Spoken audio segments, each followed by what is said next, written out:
Alhamdulillah Rabbil Alamin, Rahman Rahim. Assalamu alaikum wa rahmatullah. Nous avons reçu beaucoup de questions sur le sujet du mariage contractuel, le mariage muta. On a eu à faire la vidéo en Dula, en Bambara, et beaucoup de personnes ont posé la question, c'est quoi muta ou ustaz, c'est quoi le muta? Nous allons vous parler de la muta. La muta, c'est le mariage contractuel. Mariage, c'est-à-dire qu'entre deux personnes, nous décidons, madame, je veux te marier pendant 1 heure du temps, tu veux? Ok, viens, tiens l'argent, 20 000, faisons le mariage. Après, vous comprenez? Après le rapport sexuel, le mariage est fini. Après 1 heure du temps, si le temps est arrivé, le mariage est fini. Donc, est-ce que c'est permis en islam? C'était pas permis en islam, et dans un moment, ça a été permis. Et après, ça a été interdit. Quel est ce moment dans lequel ça a été permis? C'était au moment de Ghazwato Khaybar. Ghazwato Khaybar. Écoutez très bien, vous allez comprendre.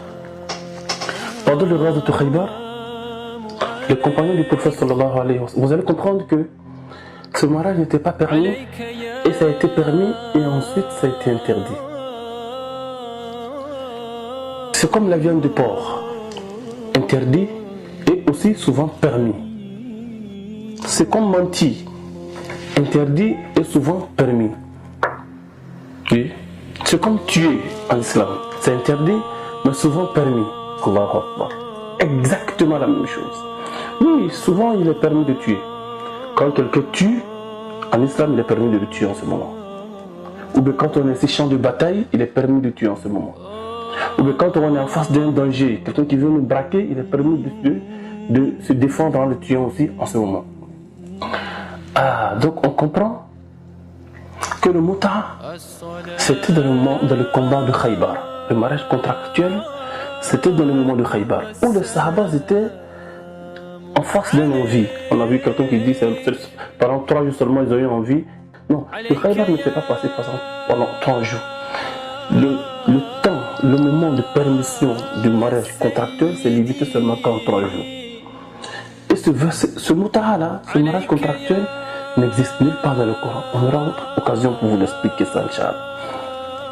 Et ce mariage contractuel, les Sahaba qui ont eu envie de se castrer, oui, il y a eu des compagnons qui ont voulu se castrer parce qu'ils avaient tellement envie de leur femme. Alors le messager de Dieu sallallahu alayhi wa sallam leur dit, non, faites plutôt le mariage contractuel.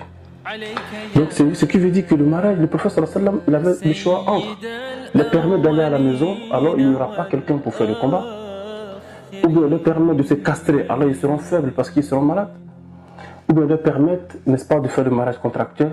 Ça, c'était le moindre mal. C'est comme quelqu'un qui veut mourir et il y a l'alcool.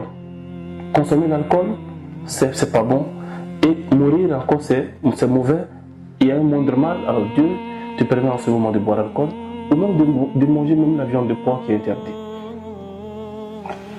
Si on comprend ça, alors le mariage contractuel a été permis aux compagnons du messager de Dieu sallallahu alayhi wa sallam en ce moment.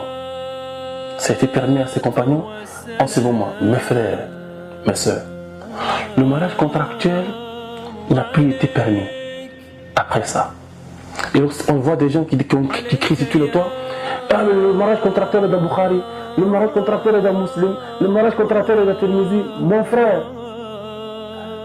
Et d'autres même disent, même à l'époque du prophète sallallahu alayhi wa sallam, il y a eu des gens qui ont fait le mariage contractuel. On vous dit, même à l'époque du prophète sallallahu alayhi wa sallam, il y a eu des gens qui ont consommé l'alcool. Mais est-ce qu'après ça n'a pas été interdit?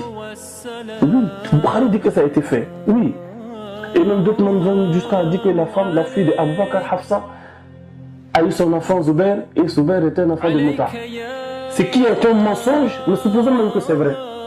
Et si c'était permis à l'époque, et si elle a eu cet enfant à l'époque où le muta était permis? Alors, maintenant, la parole c'est, après l'interdiction, après que ça a été interdit, est-ce que les compagnons l'ont fait? D'autres disent, mais ça a été fait même à l'époque de Omar, Abu Bakr, ça a été fait même à l'époque de Asma. Nous vous disons que la permission de muta et l'interdiction de muta, c'est dans les hadiths, c'est pas dans le Coran. Et les hadiths sont les propos du messager de Dieu sallallahu alayhi wa sallam. Et lorsque le prophète parle, c'est pas tout le monde qui gagne en même temps l'information. Il y a des sahaba qui étaient là, il y a d'autres qui n'étaient pas là. Il y a d'autres qui étaient là lorsque ça a été permis. Et après le rage de Khaybar, ils sont retournés dans leur contrée. C'est pas le même moment où c'est à la télé que le président de la République parle. Et puis tout le monde est chez lui dans le salon, il attend. Et même là, quand le président de la République lance son information et que nous sommes tous dans nos salons, sachez qu'il y a des gens qui sont dans des endroits où il n'y a pas la télé. Comment est-ce qu'ils font pour avoir l'information? Alors, c'est pas le Coran pour dire que c'est universel, c'est dans la main de tout le monde. Et même à l'époque, le Coran n'était même pas dans la main de tout le monde. Certains l'avaient, certains ne l'avaient pas, certains avaient certains versets du Coran et d'autres ne l'avaient pas. Jusqu'à ce que le Coran soit rassemblé pour que tout le monde puisse avoir une copie. Regardez. Donc quand l'information n'est pas élargie, tout le monde ne peut pas avoir l'information. Jusqu'à ce que Omar même se pose la question un jour. Qu'est-ce que les gens ont à faire ce que le prophète a interdit? Et il dit un jour, 2 moutahs qui se faisaient à l'époque du prophète. Et aujourd'hui, je vous déconseille, anha anhu, qui ne veut pas dire je l'interdis. Ça veut dire, je vous exhorte à ne pas le faire. Anha, annahayu, c'est différent de tahrim. Tahrim, ça veut dire interdit. Omar n'a pas dit, moi je l'interdis. Omar dit, je vous demande de ne pas le faire. Anha, ça veut dire, je chasse les gens à ne pas le faire. Et si Omar ibn Khattab radiallahu anhu dit, wa ana anha anhuma, alors Omar dit, wa ana anha anhuma, annahayu, c'est comme si Allah dit, wanha an munkar. Tout le monde peut naha, tout le monde peut faire le nahayu en islam. On voit des personnes qui disent que Ousmane Omar, ko allait dire quand il fatania, kabo fena allait faire mindra. Allah yadrami, mutama da ko refanji. Surat Nisa, verset 24 de Mekta, tout le monde mutahareka. Nous allons parler de ça une prochaine fois. Le muta d'abord est haram, c'est haram, c'est haram. C'est permis dans des moments de contrainte, comme on vient de l'expliquer tout à l'heure. Rasul sallallahu alayhi wa sallam nous dit, je vous avais permis le mariage contractuel et aujourd'hui Dieu vous l'interdit jusqu'au jour de la résurrection. Et supposons que c'est permis.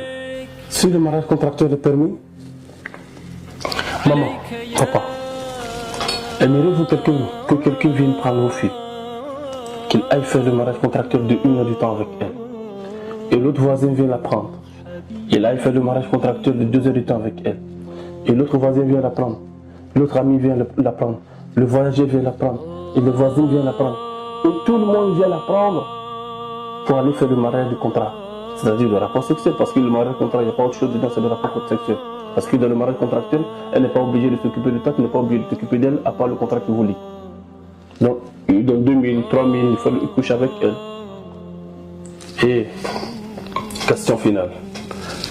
Si 3, 4, 5 personnes font le mariage contractuel avec elle dans une journée, quand elle prendra grossesse, c'est l'enfant de qui? Point d'interrogation. Salam alaikum wa rahmatullahi wa barakatuh.